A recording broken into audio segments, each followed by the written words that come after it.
We are here in Denver, Colorado, where the snow is coming down. I know, newsflash, my name is Dave. This is the race for 8, men's semifinals, bottom bracket. Dave Fink versus Sean Lenning, and they're getting ready to get onto the court right now. As my broadcast partner, John Bike, decided to go out and feed the meter, he said. And I hope that's not a euphemism for something that we don't want to rebroadcast. Very well could be. This match scheduled to actually hit the air at 12 o'clock, and here we are already at 12:44. We're late on the broadcast because that last 3-game match to 15 went 1 hour and 40 minutes long as Luis Moreno takes down Charlie Shanks. Look at this scoreline. 13-15, 15-13, 15-13. That's how close Charlie Shanks and Luis Moreno are. Luis Moreno was down big in the second game, or excuse me, the tiebreaker at 9-3 and then 10-5. And then he came up there to take a 12-11 lead. Charlie went up 13-12, and then Luis went on 15-13. And now we get to see one of the elite players in handball over the last 10 years, Sean Lenning, up against David Fink, who was elite as a youngster, just like Sean Lenning. He qualified at the age of 16, 17, and then took about 9 years off from professional handball. We are looking for a referee. Both players are ready to play. Referee said to me earlier, are we ready to do this? And I said, yes. You said just playing basketball? That's over, isn't it? But unfortunately, the referee left, and now we're just sitting here waiting for that referee to get back into the hot box and do these the scores here. So you're watching this live broadcast at racefor8.com. Please tell your friends to tune in. If anything that happens in this match was like what we just got done seeing with Luis Moreno, then we'll be thoroughly entertained here. John, that was a very entertaining match. Yeah, remarkable. Just we saw really a little bit of everything. Dave Fink and Sean Lenning all prepared to start this match. Our referee also came up to me and said, are you ready to go? And I said, yeah. And then the referee left. So we're sitting here. Power play there. Just trying to show me who was in charge. He might not even be the referee anymore. He doesn't even know it. He might have already been axed. This Race for 8 season has been fun. The second season, first one I thought was great, John, but number 2 is topped, and I think part of that is these new locations that we go to, like Houston and Alaska and Colorado, have just really been great, strong handball communities. Very fun, neat vibes that you get from the locals. You found 3 spots that were bastions of our original tour from the 80s and 90s on. Now they hadn't done it for a while. I'm telling, Houston was every other year when I was playing. Denver was every other year. Anchorage was in the rotation.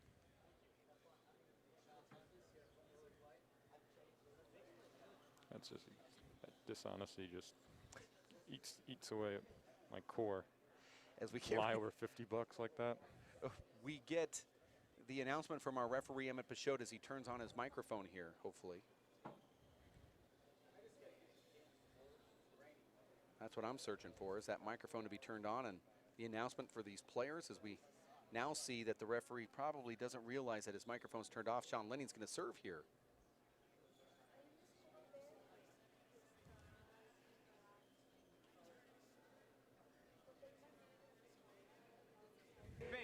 Okay, and you heard that announcement there from Pittsburgh, Pennsylvania, now living in Tucson, Arizona. From Shoreline, Washington, Sean Lenning. Who's been living on the Oregon coast now for a short couple months. Just in the back of a van, or? I don't really know. 0-0.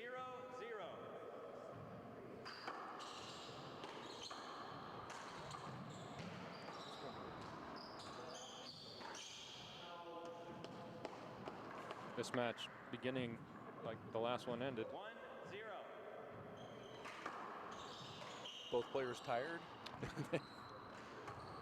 Don't be so contrary. Well, I didn't know what you meant. It was a kill. No, I just unforced error, but there's a nice authoritative kill by Lenning.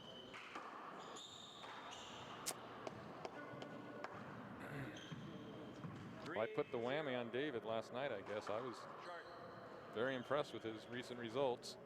Second serve. Well, Dave's just hanging up there. I mean, he's just an elite player. And you Nice. know that when you play him, because it's all of a sudden you see something that the other guys just don't really do, and that is create offense from about the shoulder. Mm-hmm. Big serve.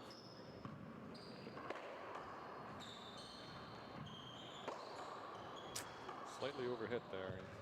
I like that little step that Dave Fink Doing it. gave. He's in control of this Look at rally that. still. Those guts. Sean Lenning thought he won that Hard. rally. He actually looked back like, okay, well, I just won this. And Dave was able to take that one big, huge stutter step. Got the left on it, came over it a little, spun off the wall. That was rally turned a few times. Now there's another point for Dave Fink. Dave Fink, 35 years of age. Sean Lenning, 25. 10 years his junior. Speaking of junior, Oh, Dave Fink's son, Bo, and mom, Trish, watching back in Pittsburgh as they pack all of their belongings as they're making their way to Tucson, Arizona this week. that's exciting. What happened there?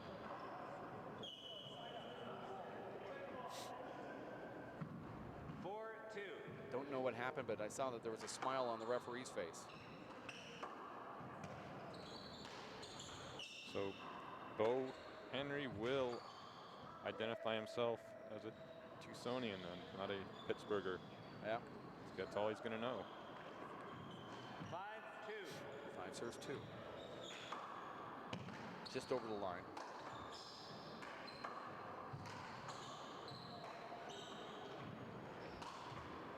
Gosh, Sean is so tricky, isn't he? Yeah, a little too tricky for his own good that time. Both agreed. Left it up a little. This is, I wondered the altitude. Sean, out of all the top guys, he's the one that you might question his conditioning. Being very polite there when I put it that way. Well, talking to Dave Fink about this altitude, I said, wouldn't it just be best for you to just engage in rallies with Sean?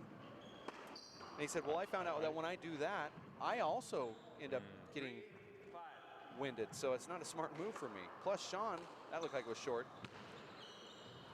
I would agree with you for the second time One agrees. this season. Interesting. 5-3. One sideline judge saw it, one didn't. But, you know, Dave said, I just have to go out and play the game that I play, that I have to tack. I don't want to start engaging in these ceiling shots because Sean's dangerous in that game too. But for what we're saying about eventually taking a toll on Sean's execution, I think it's worthwhile. That's kind of what we've decided in Southern Cal. The brain trust, the Alvarado family brain trust, that 3-6. if you can just keep him on the court, that's your best chance. How's that working? Well, it almost worked in Alaska. That was another Almost. bizarre match. I mean, Nadi definitely had the door open there.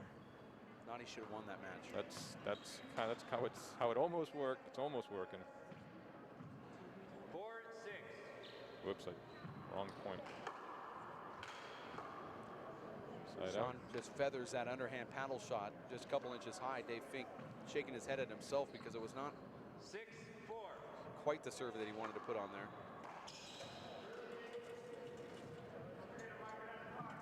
7-4. John, when you're returning the serve, I think I unfortunately ask you this every single time, but I struggle with this. On the return of serve, do you automatically say to yourself, Big I'm just jump going right there. defensive no matter what, or do you try to do something offensive? I mean, what's going through your mind? I am thinking of a height, of backing the guy off first, and only if it's a real setup would I make the adjustment to offense, which is the opposite of most of the rally, where you're looking to end the rally, and you adjust to something more defensive if you're forced. 5-7. Once in a while, I might be thinking gamble.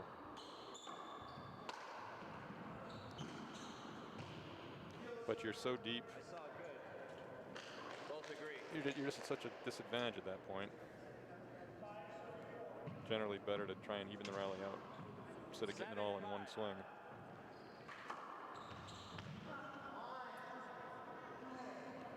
Sean can be quite dangerous with his serves.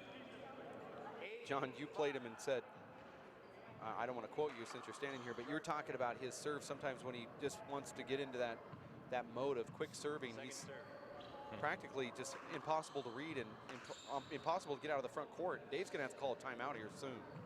Yes. 9-5. Yeah, that's him in the exhibition and at the junior event last year.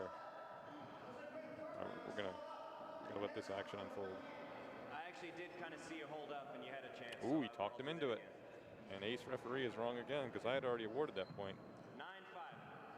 Sean did not argue. If you got a ref who can be talked into calls, I mean, Fink's at a huge advantage at this point. You don't see Sean Lenning talking people into calls. You just insult them and make the ref want to call worse against them. But Fink could probably get 5 or 10 points out of this if Emmett's going to be swayed like that. Well, I did like what Emmett said. I did see you kind of hold up a little bit. Sometimes the referee can kind of see things, and they don't call it because they're letting the players play through. Well, you just give me some of your antidepressant then, because I don't like this at all. I'm very. 6-9. I don't like Well, a I don't referee want you to changing like it. because of a call, because of an argument. If David said nothing there, there would have been a point, and specifically because he yelled, he got that. And that does not sit well with me. Well, you're a school teacher. Why would it? I'm also a And a handball Democrat. I'm not a Democrat, but I'm a handball. I'm a handball player. I'm a knowledgeable handball player is what I am. That's why I'm taking that position. Oh yeah, handball. That's right. 8-9. Kind of forgot for a second there. Short. And quietly, Dave Fink has just pulled this within one good serve. Second serve. All off that call. I still have Sean with 10 right here. I don't know how to change it, and in my mind, he still has 10. Well, Jeff showed me yesterday, and I'd show you if you wanted me My to. edit button's not working. Okay, there we go. Well, you're halfway there, John. It's 9-8. 9-8.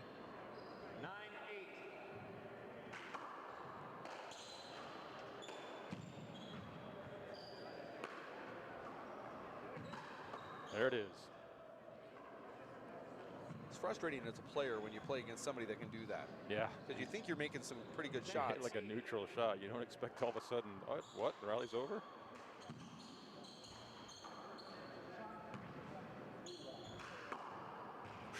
Put a little extra on that one. It was like in that high school basketball finals the other night when the player threw the ball into the backcourt just to waste some time on the clock. It was intercepted, thrown down the court for 65 feet. Three-pointer wins the game for the other team. That was one of those things where you're like, wait a second, I'm just throwing this up here to waste some time on the clock. We won the game. Would have been better off just to dribble it and get fouled. Yeah, like what just happened? Sean has several of those moments per match. Here in Denver, Colorado, and officially, I guess, at home, they were keeping score, John, and I said Detroit 6 times this weekend, and I only thought I said it once, so that's not good. I wonder all those other things that I've said that I didn't think I was supposed to say. It's all documented. It's all there. If you go back through the archives. I think it's because of that snow flurry that we're getting outside here. Well, looking behind me here, I don't see any snow at all. Well, but I look in front, it's snowing very hard. Well, one side of the building has a lot of clouds. Maybe it's coming at us from that way, and behind us it's all being blocked by the building. That's definitely what's happening. 10 seconds. We have 10 seconds to get back onto the court. You're watching the WPH Race for 8s live here. Semifinals between Sean Lenning and David Fink. We have a youth clinic coming up immediately after this. And those youths have packed into this facility. Sean goes with that reverse hook. Oh, it almost went. I don't know how it did not go. That was almost. That was a no-look punch fist with no velocity whatsoever, meant to be a rollout. Yeah, he was going for the bottom board, no doubt. That ball was hit, I don't know, 20 miles an hour. Sean miscalculating the altitude effect. He thought that would stay up a little bit longer than it actually did. Might be the humidity in the area right now that's dropped that ball. The dew point says. I did not factor that in. There's a side out with Lenning serving. 11-8.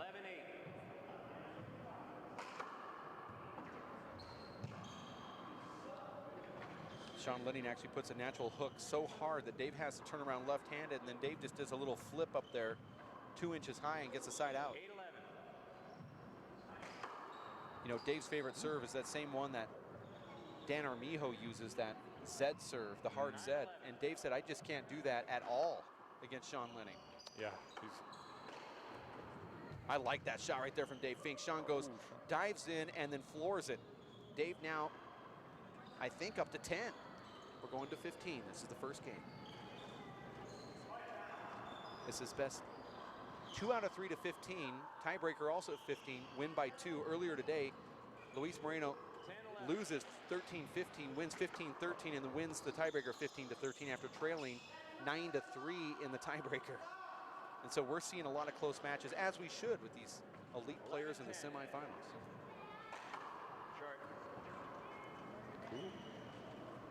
I think the first and second game results were reversed. I had Luis winning.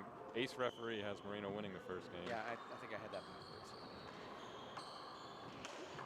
I know that 2 of the games that he won, he probably shouldn't have, and the one that he won, yeah, he the other probably one shouldn't backwards have. on. So I'm backwards because of the way that the game ended. 12 serves 10. That was hovering dangerously close to the 90% mark now, though. Sean just flat-footed rolls those balls out. I don't know how he does it, but he does. 13-10.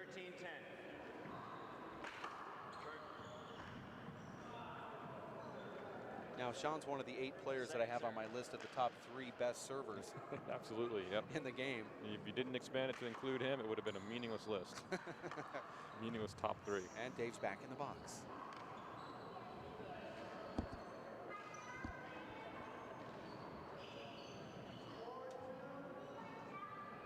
We sort of have in the booth 10-13. Jake Plummer. Doesn't have a headset on. Is that a hint? A what? Fine, I needed a beer anyway. Okay. 11-13. Now at 11-13.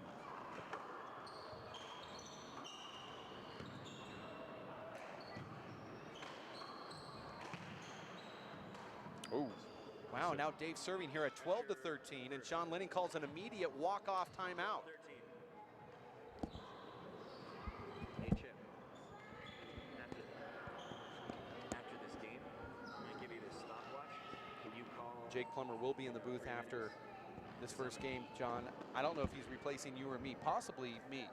I'll go out, I guess I go out and feed your meter. That is actually not possible. I called the score wrong, so I might have to go out and feed your meter. I'm giggling at a schoolgirl, like a schoolgirl, all your jokes, though. I got my elbows flying all over the place. And that's sad because I'm just not funny. Right after, I'm just going to gorge. There I go again. Right here. Yeah, but I don't want to be watching this thing. I just want to pull it around. All right, cool. You get to hear the conversation from the referee as we also watch the Each minute and then 20 seconds. gallery down low. Yeah, Jake Plummer up high. He's going to be here in the booth. 10 seconds. The people who are lucky enough to have not muted us are just Resuming play. chomping at the bit for this game to end. Tell your friends. Oh, I thought Dave might have squeaked one out, and then he makes a terrible hand there because I think Sean put some kind of wrinkle on that. Then he appealed the serve, hoping to get another crack at it. 13-12.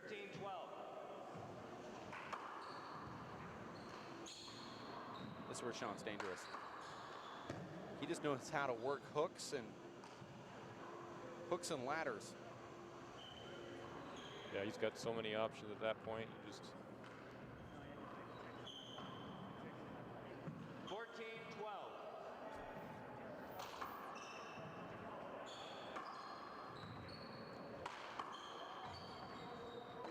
Wow, nice shot right there from Dave Fink.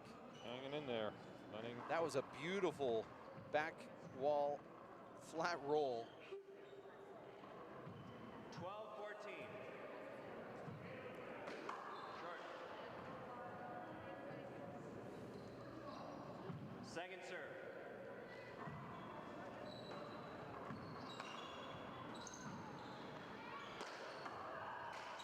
Oh, Dave got away with one there. Went for the right side gamble, left it up a little bit. Sean did not capitalize. Well, that's not the time to hit a ball into the ground. Another short ball for Dave Fink. Second serve.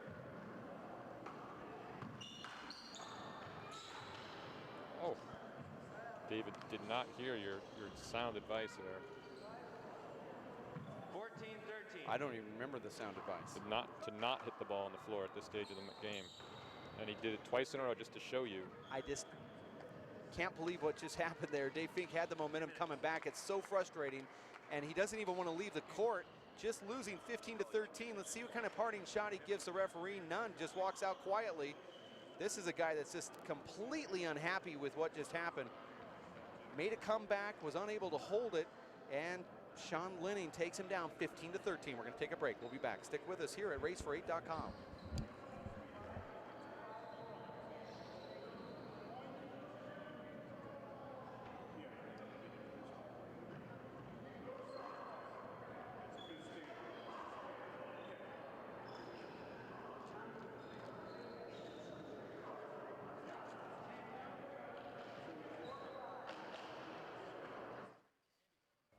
For 20 years, the Inner City Handball Association has educated, mentored, and served young people through handball. Young people that participate in the Inner City Handball Association programs have a high graduation rate from high school and continue on to college. Inner City Handball teams are good athletes, good students, and good ambassadors for the sport of handball. We need your help to continue our work. Inner City Handball Association is a registered 501c3 tax-exempt charity. Please donate today. Thank you.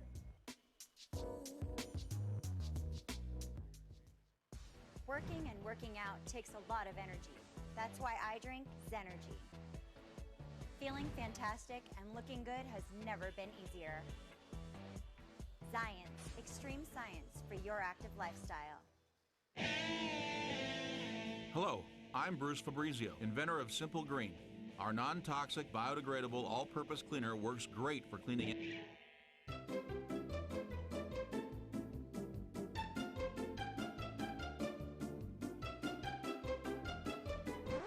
Thank you. Non-toxic, biodegradable, Simple Green. It's great for cleaning.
Game number 2, 0-0 at the Denver Athletic Club. My name is Dave Vincent here for the conclusion of this semifinals.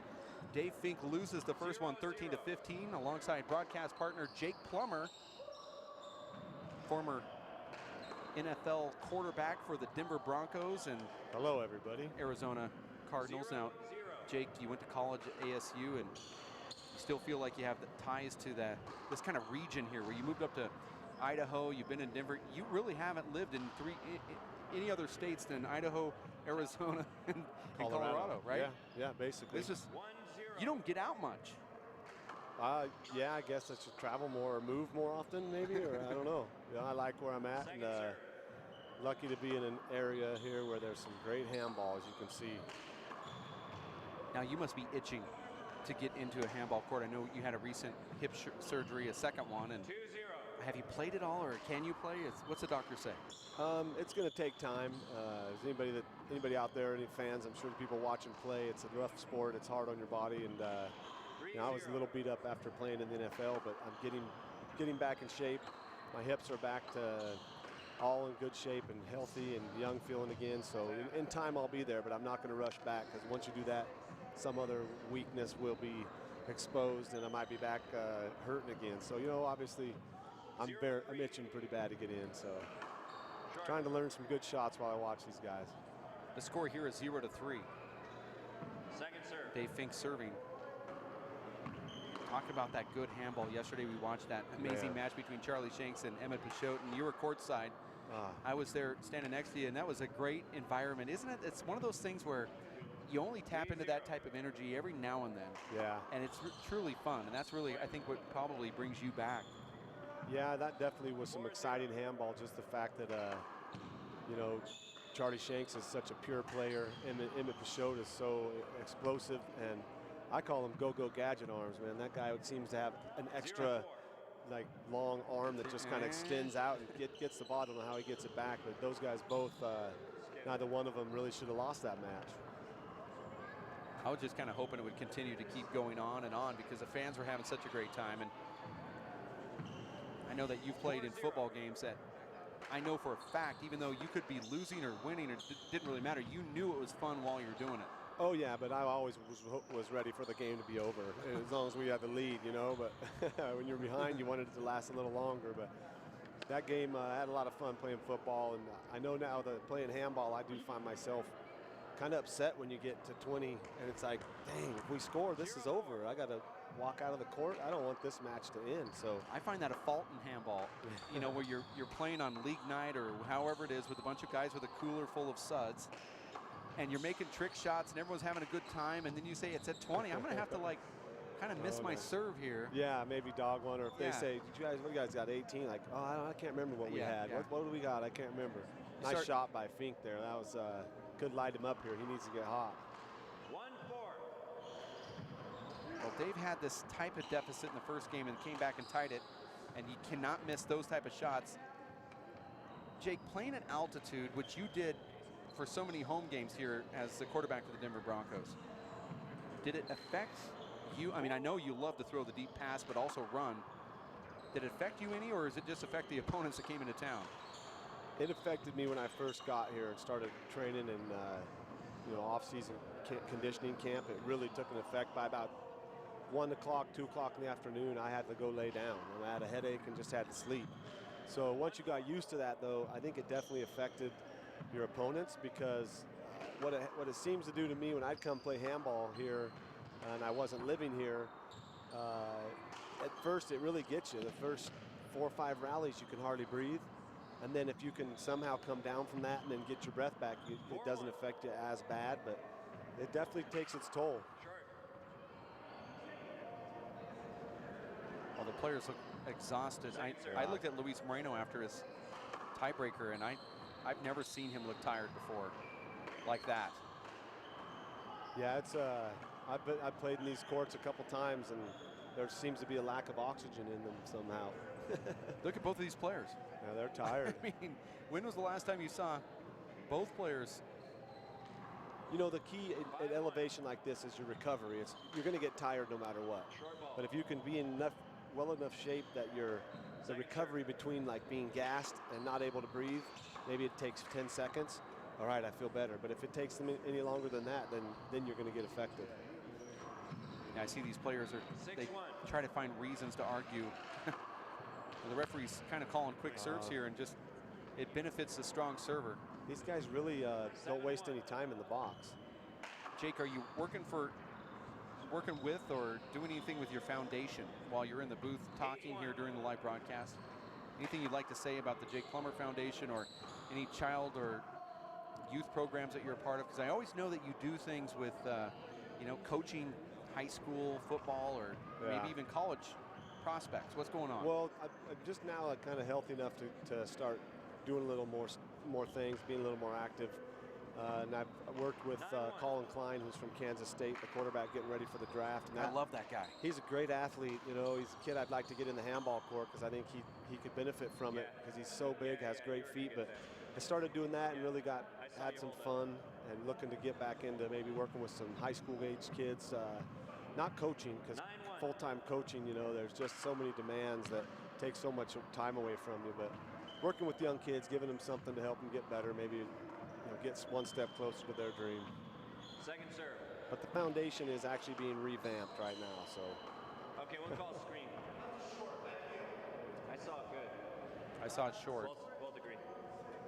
Yeah. 9-1.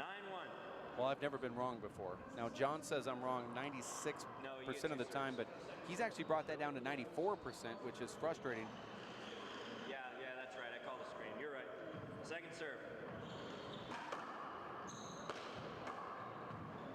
Referee completely botching that whole call there. They're chattering on the court right now. Yeah, while they're playing, Sean's talking.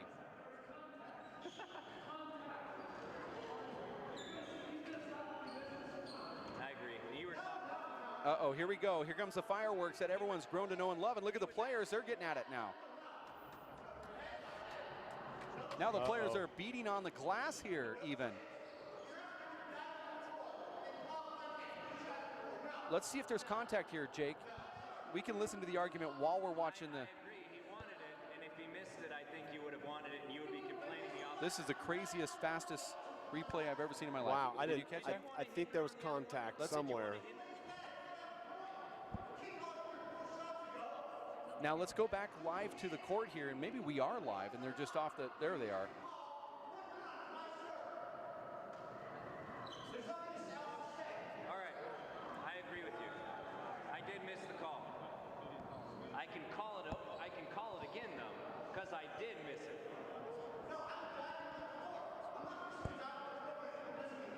But you just said I missed the call.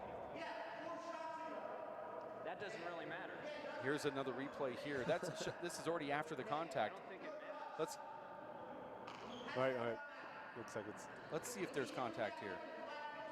Sean hits the ball there. All right, this is too much arguing. He's throwing his hands at that moment. Yeah. We're gonna have to. Where was the contact though? Might have, maybe not much, but it looked like when Fink crossed in front of Lenning, there might have been. But the play was so far after that. These guys are pros. They can adjust to a little bit of contact. Don't get me started on that. Well, I'm getting you started on that. I think that sometimes there's a little too much given. I mean, you can get bumped and get back on track. There's the contact there. Is that where it was? Yeah. See, Dave's lifting his hands because he thought there was contact, and he just dove in and got this. Well, what is the ruling? If there's contact, rally stops, right? If there's contact and he raises his hand. Call a technical if you keep arguing with me. So now, let's go. This is where Good Dave job will come. Yes. That's a good job by Peugeot to take control there. That was a weird play because I did finally see the contact, and it was about 3 or 4 plays earlier where Dave raised his hands to signify there was contact. It's down there. And then Sean says, hey, if he wouldn't have got that, he would have turned back and asked for the contact. Yeah. The referee made the mistake by not making the call quick enough, but did also see that contact call. So I really don't know how to quantify what just happened, other than this is the reason why the fans come out, Jake. I guess, there's a reason that Fink's invited to my tournament every year whenever he wants to come, because he gives you excitement. You never know what's going to come out of his mouth or happen, when he's in the court. It's kind of fun. We had Snooky and Piggy over here. They got they were so happy with that sound that they jumped over there to watch the antics of Dave Fink as well. Oh, yeah. And if you're watching Dave Fink, you're missing something because Sean Lenning's putting on a show. So all the fireworks and hoorah and yelling, it ain't working right now on Lenning. That's going to be called over. And there's going to be a big explosion again. Yeah, good call. It definitely. Look at the referee. That should be a screen. No, it looked down to me. Uh-oh. Oh, man. I could be wrong. It just looked like you were gliding this way while the ball was down. A lot of explanations from the referee here. This has gotten out of control. We're going to side out. Emmett Peugeot sides. That's a screen. That was a screen. Emmett sides with Dave Fink here. We'll never do replays again on this broadcast. They're just not working. Forget it. And Sean just very frustrated, just pops that ball down the wall. Have you ever seen a guy like Sean play handball before where he just those unorthodox, lackadaisical precision kill shots? That's why I love watching him play when he turns it up, but he doesn't really. It's not like you see him turn his game up because there's no extra effort from him. I called a hinder.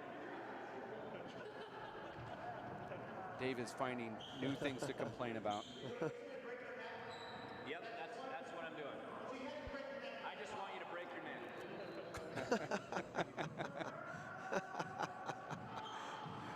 Dave Fink says to the referee, do you want me just to break my neck? Referee says, yes, I just want you to break your neck. And now if Fink starts yelling about the lack of oxygen here, then he's just going to have to go back to sea level. That's true. I don't know what else there is to complain about. Well, Dave Fink will find a reason. All those great things I wanted to ask you, I'm not getting the opportunity to. Dave back down on the floor there, stays down for Sean. Oh, he got. Oh. Sean could have drilled Dave if he wanted to and got a free point. Yeah. But it didn't matter. Dave missed. 12-1. Chart. Second serve. Second serve. Fink needs to get something here, some defense. Believe it or not, Dave Fink will be here in a couple points. Will be down on this court giving a clinic to the youth. I know this sounds like it sounds like part of a script of a movie, but an Adam Sandler movie. He will be perfectly suited for it. He just Lenning just gave him a clinic. It looks like he's giving him one now. Could change, but hey. 113. Called how I see it. That's true.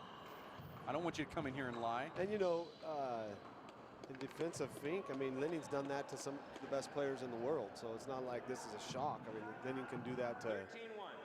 anybody when he wants to. Well, he did it to Paul Brady at the U.S. Open this year and almost beat him.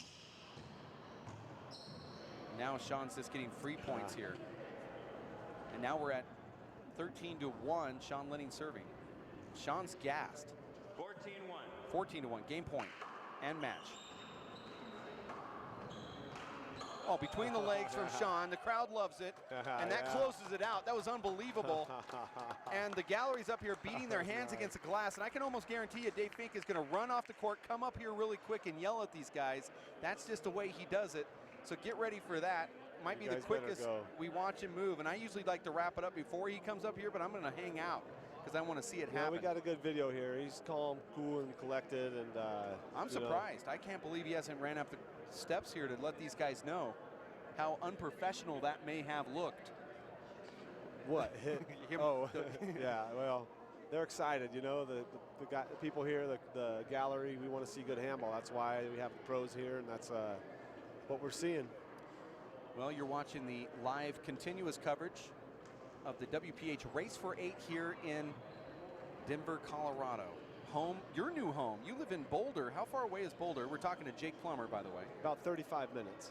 Oh, that's not bad. 30 minutes, traffic depending. So but there's a lot of places to play spread out from Boulder, you know, north, south, and east of there. You can go to numerous places to play handball. So I live about a 5-minute bike ride from the outdoor 3-wall courts. So extra incentive to get healthy and get my body back in shape so I can start playing handball again. I really miss it. Well, I noticed here in Colorado that as you are in Denver, you can just get on one main thoroughfare, and the streets, the signs that tell you, take this exit to go to Boulder, Grand Forks, Springs, and some of all the popular names, they're all on one highway. Like I go in Oregon, I could, Portland's this way. Okay, we got Coos Bay down here. The 25 gets you everywhere around here. Yeah, you see every. But you can go. You can go. They let you know where to go around here. Yeah, well, they don't do that where I'm from. Well, hey, you don't want to get lost on where some I'm of these from. They're trying to get you out of town. But here, I was like, wow. I went to Golden, Colorado, which I'm sure you and your wife hung out there. It's beautiful city. Isn't that amazing? Yeah, really. That's where the School of Mines, the School of Mines, there has a great handball team right now. Right. Gene Snyder's coaching. They got some good handball going there. Some young kids playing. And and then the mountains are beautiful here, and I'm sure you love to go hunt, fish, hike, and do the things that you do. But you're also in a hot spot, a metropolitan area of great sports, and you love to play sports. Oh yeah, big time. There's as far as getting to watch sports, you got the Nuggets, the Broncos, who went to a few games this year. They were phenomenal to watch, and you got basketball all along the Front Range is really nice right now. Colorado State, Colorado, the colleges, Air Force, they're all playing really good ball too. So yeah, it's nice. This is a nice place to live. There's a wicked snowstorm going on right now, but in a few days it'll be 60 degrees and sunny again. I'll be out on my bike riding around Boulder. So it's you got to just take what they give you here weather-wise and enjoy it. And that's what we're doing here in Denver, Colorado, alongside Jake Plummer, who is the former NFL quarterback for the Denver Broncos plus the Arizona Cardinals, where I live in Arizona and they still talk about you there. I like to name drop you all the time, by the way. Does it help at all? It really not down in Tucson, in U of A country. Yeah, well, I think you said some things about the Wildcats that they just don't know. I mean, I did probably say some things when I was playing, but I'm an Arizona State Sun Devil. I guess I have to hate U of A, but but you don't. Secretly, I love watching their hoops team play. I mean, who doesn't? They're a great basketball team. I'm a fan of the game. Of course, I don't want them to beat Arizona State when they play, but I like to see them get better. Can we talk a little bit, since we're on the collegiate sports here, can we talk about Pac-10, 12 football? Sure. I was just joking, but Chip Kelly leaves Oregon and goes off to Philly. Let's look at Philadelphia. Are they going to be a good NFL team with Chip Kelly as a quarterback, as a coach? I don't see why not. I mean, everybody makes such a big deal about the coaches, but it's all about what they're giving their players, and the players, they're more important, I believe. If you get the players to believe in your system and what you're giving them, and people ask about motivating, can Mark Trestman with the Chicago Bears be a good motivator for the players? Listen, if you're making $3.5 million a year, you don't need a coach to get you pumped up. You should be ready to go play and play as well as you can, and try to have as much fun as you can. I think at one point in my career it got to be so serious of performing to a certain level. The fun in the game is what's really important, and I think Chip Kelly, he keeps it fun. You can see his guys have fun. In Oregon, his players were having fun. So if you can get that to transfer over to the NFL, which some coaches struggle going from college to the pros, we'll see what happens. Talk about having fun. Colin Kaepernick seems like he's having fun. I feel that if you were having the type of fun that Colin Kaepernick was having for, let's say, the San Francisco 49ers, just throwing it out there, or even, the Denver Broncos in the later years there, you would still be in the league right now, wouldn't you? All these quarterbacks should be having fun. They don't get hit anymore. I mean, they basically, unless you take off and try to go get extra 3 or 4 yards, you won't even get hit much anymore. There's actually a glass bubble around Tom Brady. Oh yeah, you better be careful how you hit him. Now you're a traditional quarterback. I mean, you're a historian. You know what happened in the past, but you're kind of an old school quarterback. But even to you, are you a little annoyed by some of the rules that are going on in the NFL, or do you just look at it and say, hey, I wish I was doing that now? I mean, I wish that was the way I... Well, it's hard. I go back and forth because I believe that there is a way to make the game safer, but I don't think not allowing your free safety to lay some wood on a receiver to say, hey, don't come back through this zone. That should be allowed if it's legal, if you do it right. Not with the crown of your helmet, but if you hit them with your shoulder pad and they're defenseless, hey, don't come through here defenseless. Because I hung my guys out before back when the rules were different, and it hurts from the quarter. As soon as it leaves your hand, you're just, I hope he's able to get up and walk off the field. But in some regard, it's also good because players get to play longer. The game's going to be safer. if the NFL wants to save the game, they need to insure their former players for life. They just need to pay for their health insurance because there's not a whole lot of them, and they make enough money to cover their former athletes. Me personally, I don't need it, but the guys in the 70s, 60s that now can't walk and are having neurological problems, if they're even still alive, those guys are the ones that need the help. And that, to me, would save the face of the game, not making it less violent because the game is violent, and that's why we watch it. How many concussions do you think you had? Or is that too I controversial? never had any concussions. I never was diagnosed with a concussion. I never came off the sideline and they said, hey, you have a concussion. There were times I blacked out on the field and came back right away and had to kind of, whoa, okay, and I knew where I was. My brain was never so groggy or knocked out enough that I didn't know where I was. But yeah, you get head injuries. It's a rough sport, and there's no way to avoid that. When you're giving them a helmet and shoulder pads and you're making them bigger and faster and stronger, even when 12 and 13-year-olds now are getting bigger, faster, and stronger, you're not going to take the violence out of the game. Stop trying, I think. No, I think you're right. One thing you could do is just do what Randy Moss did in the Super Bowl and just don't jump.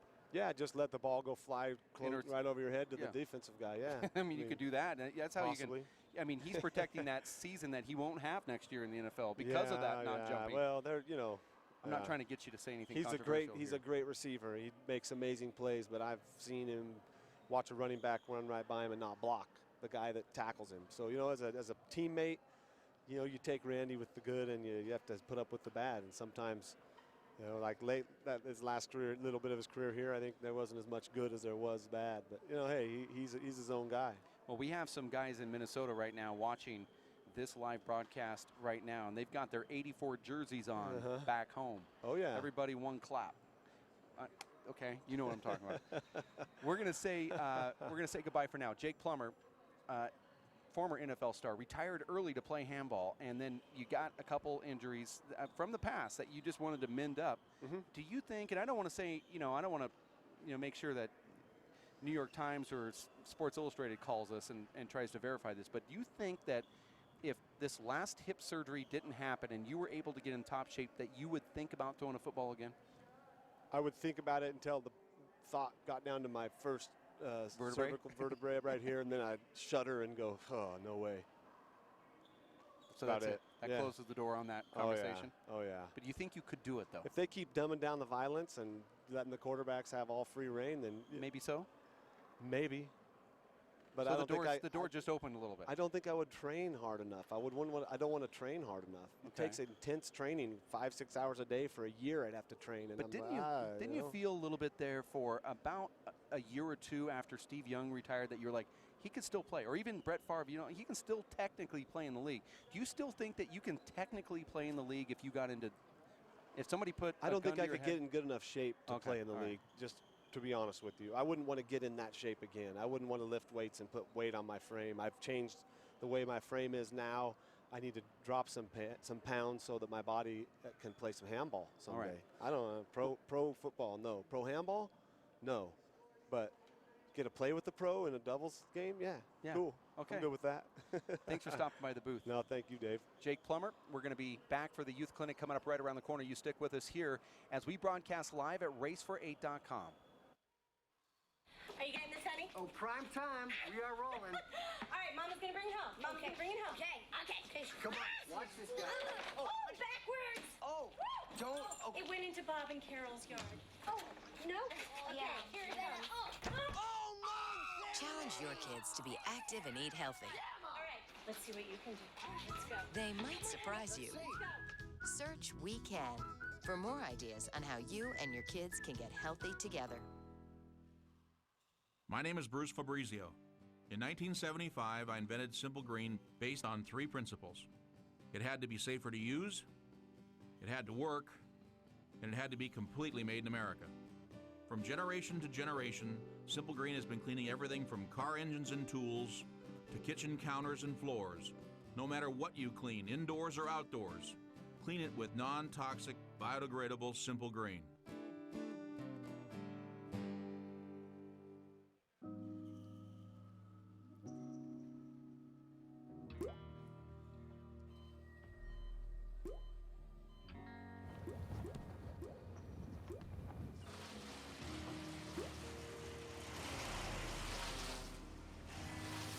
There are a million places you'd never consider texting. So why would you do it while driving? Leave risky driving to the professionals. Stop the texts, and together we can stop the wrecks. Working and working out takes a lot of energy. That's why I drink Zenergy. Feeling fantastic and looking good has never been easier. Science, extreme science for your active lifestyle.